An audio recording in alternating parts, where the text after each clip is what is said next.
होगा, बदलाव होगा और एक और ये बात कह रहे हैं कि कैंडिडेट हमेशा सही नहीं दिए। क्या नीतीश कुमार के चयन में गलती हुई?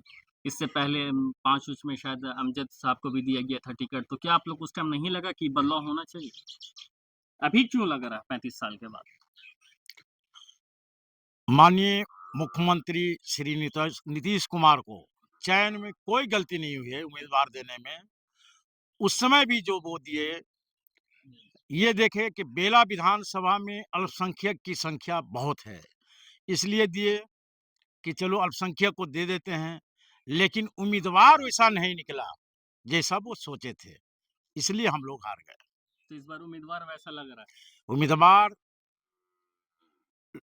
आप लोग देखे हों कि लोहा को लोहा ही काटता है, लोहा को लोहा ही काटता है, इसलिए मिल गया है इस बार लोहा, इसलिए काट देंगे। आप लोगों में से कोई लोहा नहीं था? हम लोग में से लोहा उस तरह का कोई अमजद को ही मान लिया था अल्पसंख्यक, लेकिन वही फिर जाके किसी के गोद में जाकर के बैठ के हम लोगों को बेचने का काम कर दिया। तो अब आप मान रहे हैं कि लोहा है।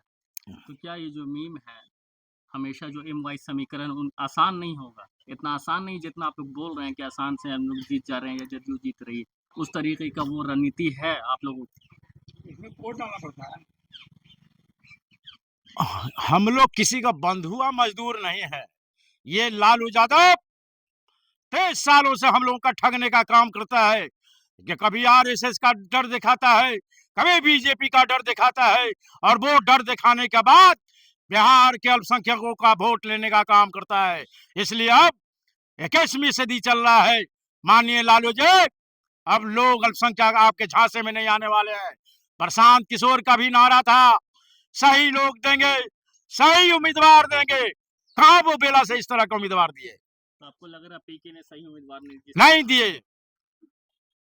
उनका नारा था सही लोग, सही सोच, सामूहिक प्रयास से जन सुराज संभव होगा। कहाँ उनकी सोच गई, जन सुराज की सोच गई, प्रशांत किशोर की सोच कहाँ गई? तो आपको क्या, आपकी बातों से लग रहा है कहीं ना कहीं पीके के मतलब प्रशांत किशोर की तरफ आप सोच रहे थे कि कोई नया आदमी देगा, नई शक्ल में देगा? प्रशांत किशोर का जो नारा था उसके हिसाब से वो अगर स्वच्छ और अच्छे देते तो पूरा बेला के अल्पसंख्यक सोच सकता था, एक मंच पर आने का काम कर सकता था। अभी एक ही आप लोगों को लग रहा है वो मनोरमा देवी। मनोरमा देवी हम लोग को किसी भी परिस्थिति में, किसी भी हालत में हम लोगों को अपना ये जो गिरवी रखा हुआ है विधानसभा, ये गिरवी को हराने का छुड़ाने का काम करेंगे। पहले हम लोग याद है जब हम लोग का पूर्वज माता पिता अपनी बच्चियों की शादी करने के लिए अपने जो उनकी पत्नी की जो नथनी मिलता था, जो सोना का बाली मिलता था, सोनार के घर में रख देता था और उस पैसा से बेचारा शादी करता था और उसके बाल बच्चा को इतनी नहीं हो पाता था, वो सोना नहीं छोड़ा पाता था, गिरवी रह जाता था। उसी तरह से ये बेला विधानसभा हम लोगों का गिरवी है, उस गिरवी को हम लोग को छुड़ाना है। आज तेजस्वी यादव को सिवान का शहाबुद्दीन, हिना साहब, ओसामा याद आता है।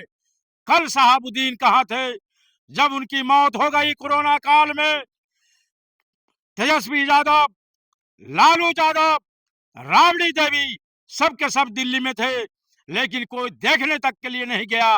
आज जब लग रहा है कि अल्पसंख्यक उनके हाथों से निकल रहा है, तो आज हेना साहब के पैर में जाके गिरने का काम किया। और मैं पूछना चाहता हूं तेजस्वी से, और कि जब 2015 में पूरे बिहार का हाजी गया से हज पर जा रहे थे, उस समय जब पोस्टर लगा, उसमें एक छोटा सा पोस्टर चेहरा शहाबुद्दीन का भी था। वह चेहरा जैसे ही नजर में आया, आज जिसके लिए तुम उसके पैर में गिरने का काम कर रहे हो, कल यहाँ के जो लड़ाई लड़ने का काम कर रहा है, वो बोला कि ये शहाबुद्दीन का पोस्टर यहाँ से हटाओ। क्या लगता है कि ओसामा को शामिल होने से कुछ प्रभाव पड़ेगा अल्पसंख्यक का?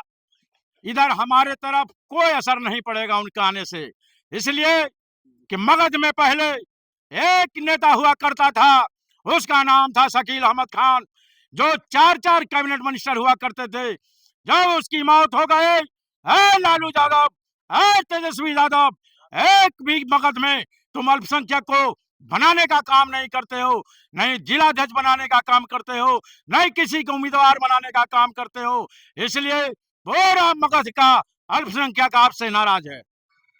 आपका नाम क्या हुआ? मेरा नाम डॉक्टर इश्तियाक अहमद है। बेला विधानसभा का भलुआ पंचायत है, जिसमें एक छोटा सा ग्राम धरामपुर है, वहीं का मैं रहने वाला हूँ।